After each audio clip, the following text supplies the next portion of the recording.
जय शिवराय मित्रांनो, रविराज साबळे पाटील पुन्हा एकदा खऱ्या हिंदुत्वाची भाषा बोलत आहेत.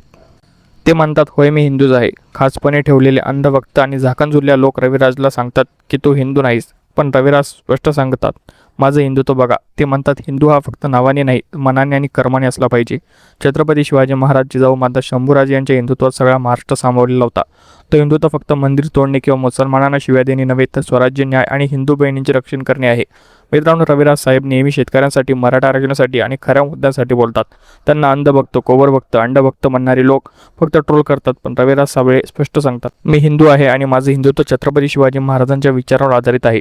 जे लोक फक्त हिंदू हिंदू करतात पण लवजिया, शेतकऱ्यांचे प्रश्न, भ्रष्टाचार यावर मौन बाळगतात, त्यांना रविराज साहेब चांगलेच ओळखतात. मित्रांनो, आजकाल सोशल मीडियावर हिंदुत्व हे नाव घेऊन फक्त राजकारण चालते. काही लोक रविराज साहेबांना अंडभक्त म्हणतात, तर काही जिहादी म्हणतात. पण रविराज साहेब नेहमी स्पष्ट बोलतात, हिंदू मनाने असला पाहिजे. जय शिवराय, जय शिवराय, जय शंभूराजे, हेच खरे हिंदुत्व. तुम्हाला काय वाटतं, रविराज साहेबांचं हिंदुत्व खरे आहे का, की फक्त ट्रोलिंग चालू आहे? कमेंटमध्ये स्पष्ट सांगा. भेटूया नवीन अपडेट्ससह. जय शिवराय, जय महाराष्ट्र.